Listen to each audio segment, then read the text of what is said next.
Hi everyone, I'm Jack Cush, Executive Editor of RheumNow.com. It's the 29th of September 2017, and this is the RheumNow Week in Review. This week on the Week in Review, we're going to talk about regulatory news from abroad and from the FDA. We're going to talk about two common diseases not thought to be such a big deal, but you know what? They're deadly. That includes rheumatoid arthritis and psoriatic arthritis. And we're going to talk about good news from the Mayo Clinic and maybe the best meeting of the year. At the top of the news, there's smoking and rheumatoid arthritis. An interesting group from Wisconsin actually looked at the uh, how well we record smoking history amongst our rheumatoid arthritis patients. They looked at a cohort, I think over 300 patients in their clinic, and they noted that smoking status was only noted in 40% of the records that they reviewed, and they reviewed all of them. More importantly, for those that were smoking, they noted that only 10% had some counseling on smoking cessation. I find that rheumatologists almost always ask about smoking when I ask that question. But I guess the question is, do you go the next step and actually counsel patients on how to stop smoking? Do you know how to get patients to stop smoking? The data is pretty clear that you need like a 12-step program, instruction, and maybe even medication support for a lot of people. The interesting data here was that not only was it just 10% that were getting counseled, but those who needed it most were getting it less. So it was less likely to happen when their disease was controlled. So I think that, again, this is something that we need to pay more attention to. So what's the deal with patients and their doctors having a discordant opinion about their rheumatoid arthritis activity? A study showed that about only 30% of patients who were followed by rheumatoid arthritis, this is rheumatoid arthritis patients, by the way, who were followed by their rheumatoid arthritis, ranked their disease activity as being much higher than that ranked by the rheumatologist. And this is not an uncommon phenomenon. Physicians have, a fixation on swollen joints and tender joints and labs, whereas patients are more concerned with fatigue and pain and quality of life. But in this 1/3 of patients who actually had a much higher level of disease activity by their assessment compared to the rheumatologist, and these were Gestalt measures, it turns out that that was made up of an interesting cohort that's easily identifiable. This includes mostly seronegative RA patients, those who have very high pain scores, those who are actually more likely to be in low disease activity state, not high, and have fibromyalgia and depression. So that's the profile of people that you may think you're doing well in, but in fact, the patient doesn't think you are. So a better discussion about what's driving their pain in those people seems in order. An interesting study looked at an enthesitis index, the Massey index, or the Massey index? The Massey index. I don't know why I'm calling it Massey. Sorry to Mr. Massey. Higher Massey indices in psoriatic arthritis, not surprisingly, are associated with more joint damage, a greater risk of joint ankylosis, arthritis mutilans, periostitis, and even more axial disease amongst psoriatic arthritis patients. Doesn't seem like it's a stretch to make this claim, but nonetheless, it is an important and clinical marker of disease severity in a disease that is often difficult to treat. So it may be worth doing a more detailed enthesitis assessment in patients with psoriatic arthritis. An interesting review of the literature looked at the association of antiphospholipid antibodies in patients who have pulmonary hypertension. After a careful review of the literature, the authors came up with 47 articles and found a pretty good agreement that antiphospholipid antibodies are associated with a higher risk of both idiopathic and connective tissue disease-related pulmonary hypertension, also left-sided valvular heart disease, and venous thromboembolic induced pulmonary hypertension.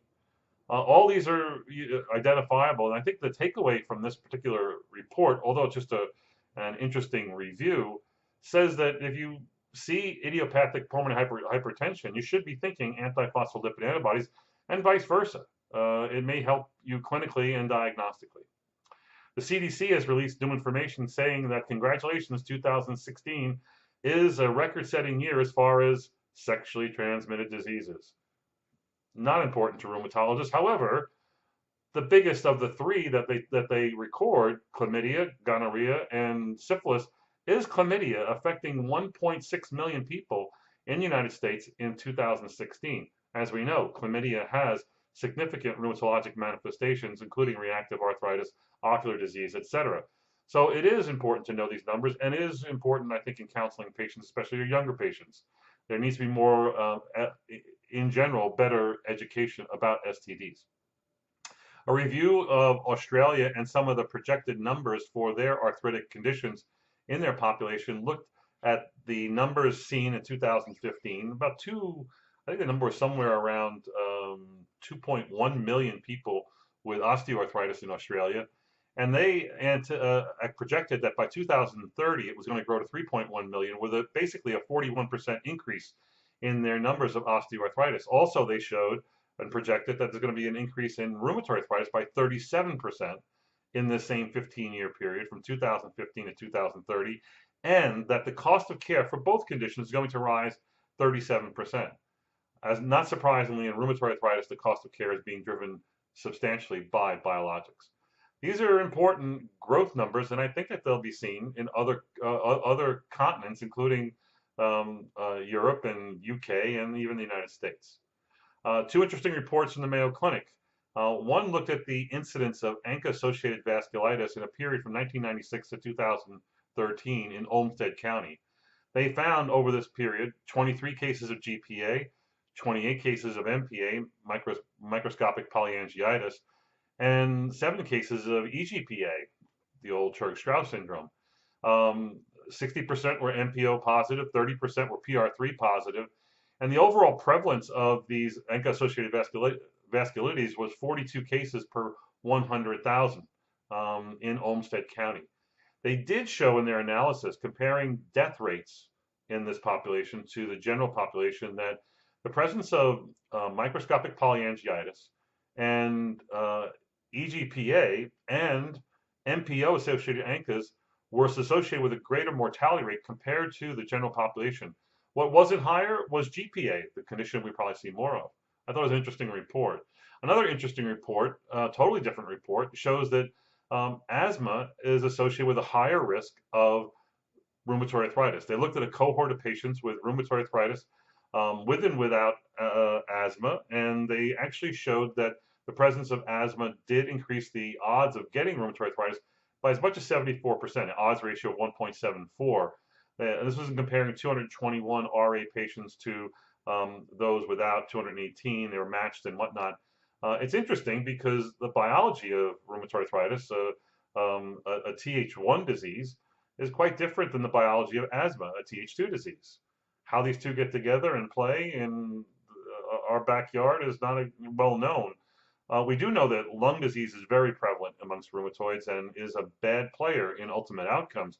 Amongst the many things we see, which would include BOOP and ILD and rheumatoid lung and rheumatoid pericardial disease or pleural disease, there's a lot of people with asthma, and I've always assumed that was just because asthma is a common condition.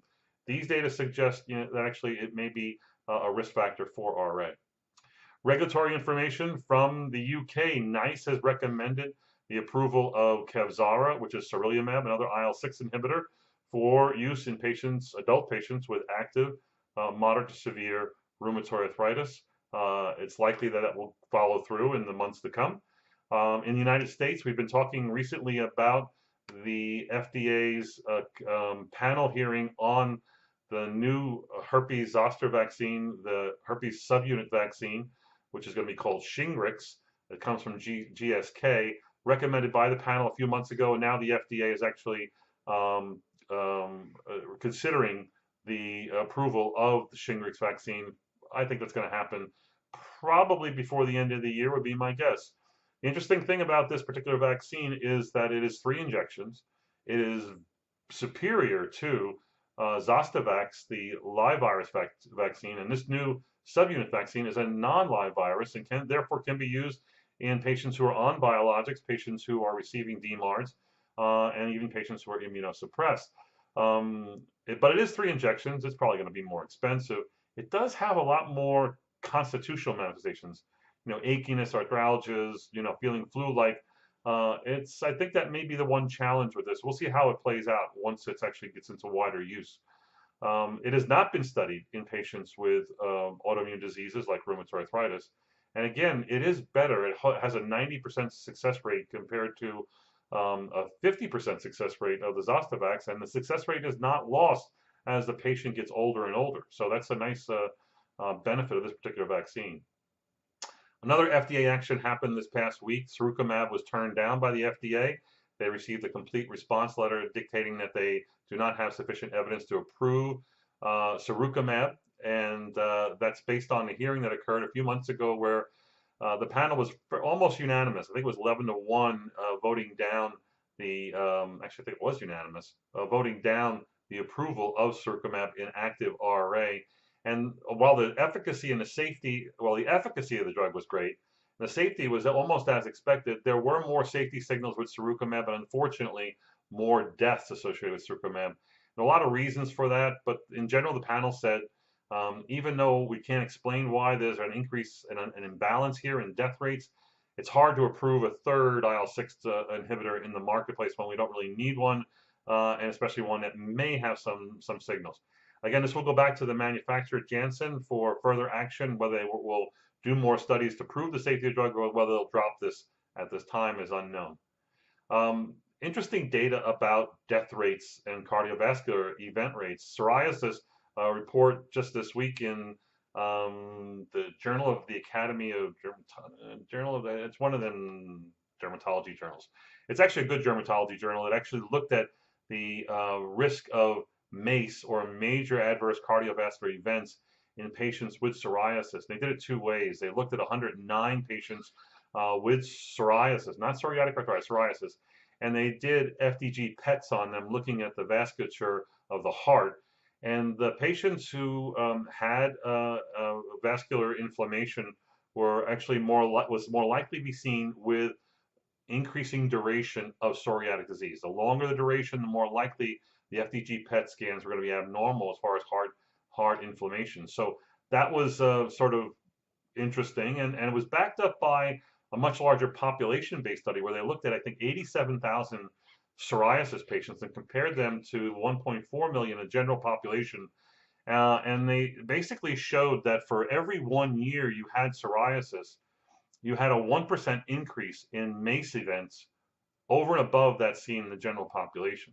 So it basically, although these are not related studies really, they kind of show the same thing. The longer you have psoriasis, hence the longer you have inflammation, the more you're going to have an increased risk of maybe the cardiovascular consequences of that inflammation. Also in RA, another population-based study from the Swedish registry between 97 and 2014 looked at over 17,000 RA patients and matched to like 4-1 to the general population control group. And they showed that both in the general population and in RA patients over this, 17-year period, there's been a steady decline in the mortality rates, RA equal to that of the general population. However, RA patients, unlike the general population, actually has an increased rate of cardiovascular events. And then what they showed that was with increasing time or duration of disease, there was an increasing death rate amongst rheumatoid patients, such that in a 10-year period of having rheumatoid arthritis, the mortality rate rose almost 43%. So again, both of these are telling us the same story, that duration of inflammation is not a good thing for one's cardiovascular and cardiac outcomes.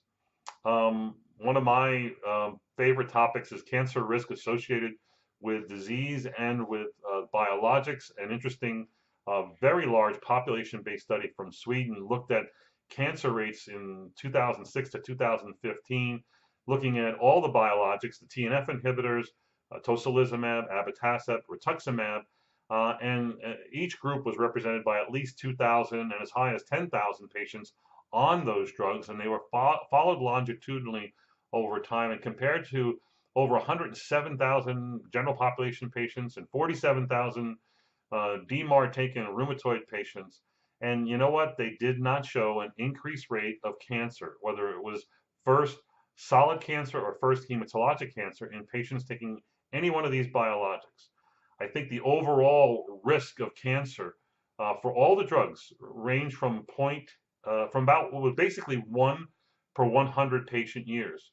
And the hazard ratio, when you compare those on drug to those on DMARD, were less than 1. They were 0.88 to 0.93 and overlapped 1, suggesting no increased risk and a slight trend towards maybe even a lower risk would be my overly optimistic interpretation of that. But again, many rheumatologists are afraid to use biologics for fear that there could be some association, that we don't have enough time and we don't have enough patients. And boy, that was a story back almost 15 years ago.